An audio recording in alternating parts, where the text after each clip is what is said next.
All right. We good? Drum rolling. We're back again in Studio 304 with the program Studio Stu and our new semi-temporary logo. Could be permanent, could be forever. We'll get it tattooed right here as I bump the microphone. As always, I have Jen, my good friend and cohort here in Studio 304. And I am Matt. I'm Jen. Yes, hello, Jen. Here we are. Maybe we could just do a quick reminder that if you're watching this, that Studio 304 is mostly open to almost 100% capacity. So we have 3D printing again. You may even be able to hear it in the background. We have our studios. We have our Adobe suite. All of our services have a tinge of being open. So if you have further questions, you can always call us, 574-282-4646. Email us, which you'll have to find on the old internet, but it is studio304@sjcpl.org. And you could always email us questions, thoughts, things you want to see us talk about, any ideas that you have. We would actually appreciate it. So feel free to talk to us about your stuff. It's not just about us, it's about you as well. That's why we're here, right? That's right. And while we're here, I think today we are going to talk about what we have eloquently put on the board here under the logo is technical does not equal difficult. Do you want to go in classic fashion where I say that at you and then you tell us something cool, or should we what should we do? Sounds good. Okay, rock and roll. Okay. So whenever you're learning a new skill, especially a technical skill, it can seem kind of overwhelming. Whenever you're kind of observing other people who have already invested a lot of time and effort into learning something, what they're doing can almost seem like magic or something that's completely unapproachable because of how quickly they're working and how many things they're accomplishing, and you can't always even just follow along with everything that they're doing. And so it can seem like it's a really difficult thing to learn. And I just want to say that just because it's technical or is complex doesn't mean that it's difficult. It just means that you might need to break it down, learn a little bit at a time, and build up towards that level of skill or mastery that you want to achieve in order to execute your idea. The idea part is still going to be actually the hardest part of like creating anything, whether it's like creating a program, it's going to be the algorithms, that's going to be the hardest part, not necessarily learning the code itself. With music, it's going to be that concept, that original sound that you're trying to achieve that reflects like the emotions and ideas that you have in your head. With drawings, again, it's going to be your personal style, your personal story. That's going to be the most difficult thing about creating anything, right? Is actually the fun part, the part where you get to express yourself. The technical aspect of it is going to be maybe time consuming to get to a point where you feel comfortable and you can execute your ideas without the technical aspect being a barrier. But it's not actually the most difficult part. It's just going to be time consuming, depending on how technical it is, because you're going to have to break it down to something manageable. So don't get too impatient with wanting to jump ahead and, diving straight in to anything and then have that expectation that, I'm going to make my first film, my first, music video, my first whatever it is, my first composition. Composition, whatever. And expect it, to hold it to the same standard as like, something that's been professionally produced that could have a team of hundreds of people working on it. Give yourself room to grow and start out in manageable steps. And then, any task you can just break down into something manageable. And, just have the patience to be able to work through that process. Again, we're leaning, thank you for that. And again, we're leaning very heavy on things we've said before. And, we're just going to have to hammer it. It really is a series of fundamentals. And for once to not have a music analogy, but of course it's a Photoshop analogy, our situation is helping people in the lab here at work and reminiscing on when I was taking my Photoshop classes in the key commands. I see a lot of people working and going into menus, and that's fine, however you do it. And there are some things that don't have key commands, which I respect, I get it. They want you to be diligent in the thing you're trying to do. But when I'm helping someone, I'm copy and pasting, I'm deselecting, I'm free transforming. To me are the bedrock things. And they almost think I'm doing magic. And they also would think I'm just using the mouse. And things are disappearing, and things are moving, and things are getting larger, which, has some mouse, has some whatever. But that was a great thing you said. It's almost like magic to them because they're looking at this screen and things are happening. But, my hand's like a StarCraft player. It's going all crazy. Not that good, not that good. I really liked that. And then I wrote down, maybe to talk about later, but it actually kind of came up as I wrote, practice can't hurt digital, meaning you can't, as long as you're not pouring water on the machine or messing with the hardware somewhere, something to physically damage it, you really can't hurt a digital project. And with storage being practically free, you could save so many alternate versions. But to kind of keep us on track here, technical not being difficult, I think people see that and go, oh, that's difficult. But if I gave you a one-sentence instruction, there may be 150 instructions, but technically it's built in these little things. So I've gone to bat and looked up things online, how to fix it, and I've been daunted. But when I actually read the whole entire answer, step one, instead of going click here, and I go to click it, and there was more detail there. So when you break it down, it all comes together. And then my final thing is still fundamentals. Every bit of magic or wizardry or things that I know, I'm not doing super difficult things. There's just fundamentals behind that. When I took my Photoshop classes, I knew the key commands would be important because of just how much time it has saved me in other things. So I really, really focused on those. And I just know basic ones. I don't even know that many, so don't get it twisted like I'm some master, But those words get kind of skewed where it's like, oh my gosh, that was so difficult, or oh, this is the hardest thing in the world. Really, there's just step by step by step by step by step. So yeah, good points. I don't know what our notes mean. Are we going to talk about managing expectations?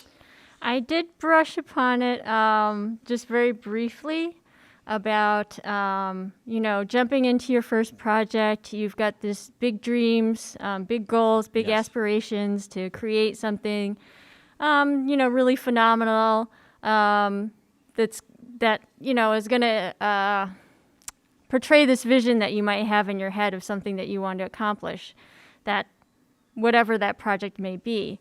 But being able to execute that, or having the expectation that your first project or even your second or third or fourth or fifth project is going to be everything you dreamed it up to be, is probably going to be setting yourself up for some frustration and disappointment. Other restrictions might be what you have access to. So depending on what you're creating, there may be barriers, by the physical equipment or software that you have. You can't, make a painting out of crayons, but you can still make a piece of art. You can still express yourself, and you can still learn fundamentals that'll help you get towards that masterpiece. Mm-hmm. I like that, because that plays right into skills with your current setup. I don't want to be judgmental, but have you, not you, it's not a real question, have you mastered what you have? You know what I mean? I see a lot of art forms, even in cooking and things, where if you've mastered these low-level things or use such a simple technique that it almost makes you a master of that thing. So when you keep going and you keep going, you're only going to build more skills. I really like that. I think another thing too is, once again, practice can't hurt. Is in the recording world, they call it red light syndrome. You got your masterpiece, and then you get in the studio, and if you're playing off time or you've never been in a studio situation, which is a big one, you may have saved up and spent your hard-earned money to go to the big leagues, and you show up and you're maybe not as prepared because you just haven't done it.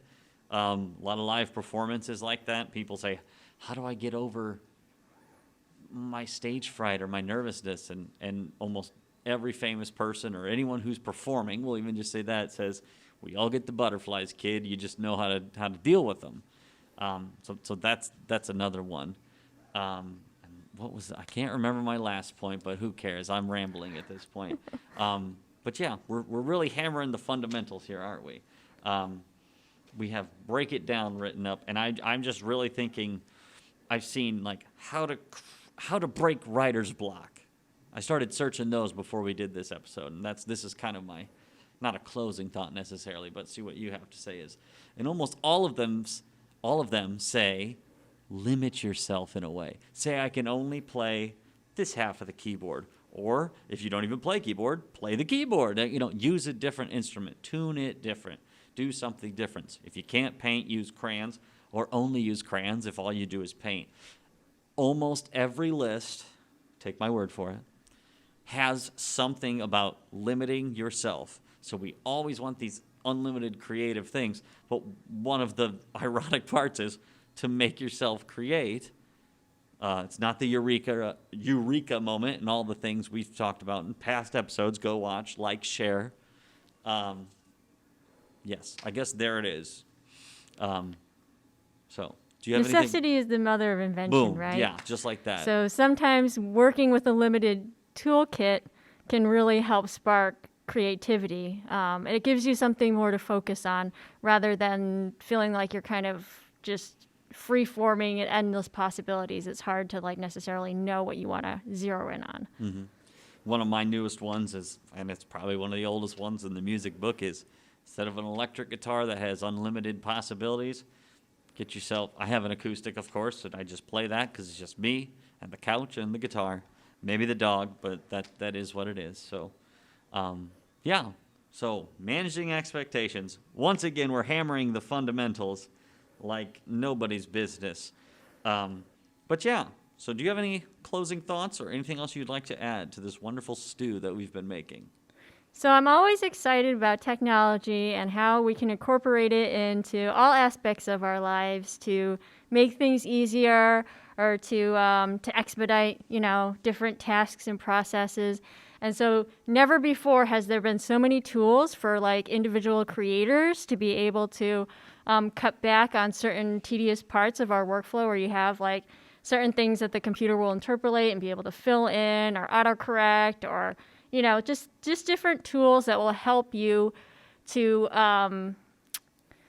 shave off, little time-consuming tasks. However, all of these different tools come with a price, right?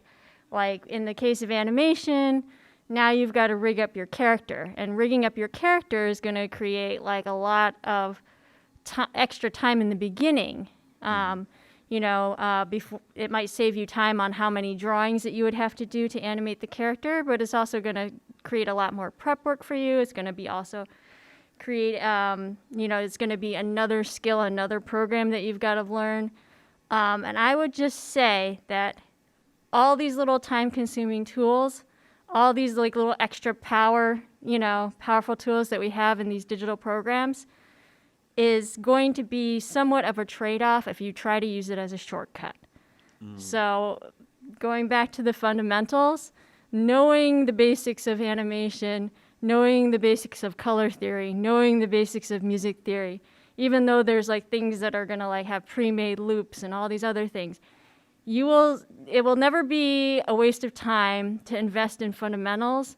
You will better be able to take advantage of these tools if you understand what they're compensating for, and use them, I guess, in ways that are going to make your project better as opposed to using them as a handicap. Mm-hmm. Again, with a hammer of a closer. I don't have anything better to add. I feel that was great. It's not a shortcut. It's a tool. And if you're looking for a way out or a shortcut with no knowledge of the fundamentals, you might find yourself in trouble. Well, thank you for that.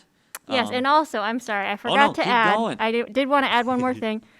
Don't also assume that you need those tools in order to create. So if you're waiting to like afford like a certain piece of software or a certain piece of, you know, equipment before you can start working on that idea that you have.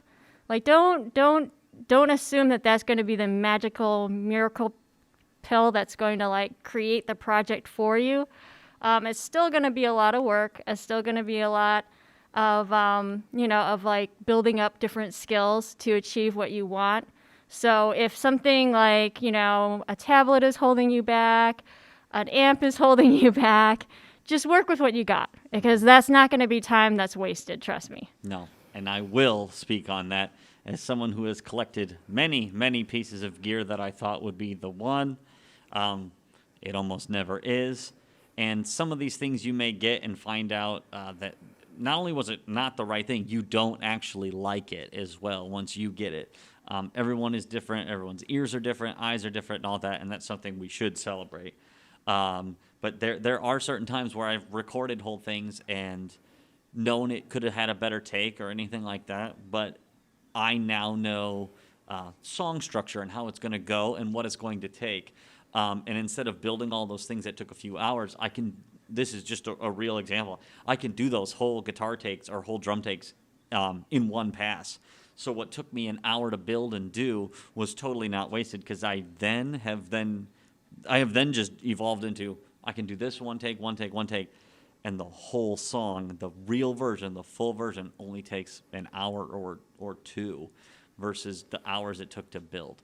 And I honestly, 18-year-old me would say you're crazy, but 32-year-old me right here agrees wholeheartedly that my mic techniques got stronger, everything got stronger, and ended up saving me time, because I know how to place things, and I know where things go, and I know how things are going to sound.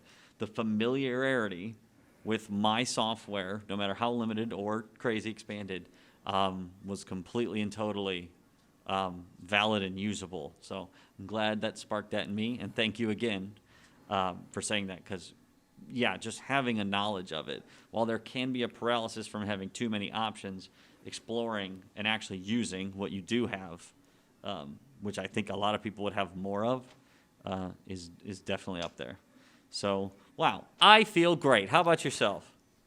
Great. All right, we're going to manage our expectations all the way to the bank. This has been Studio Stew. I am Matt.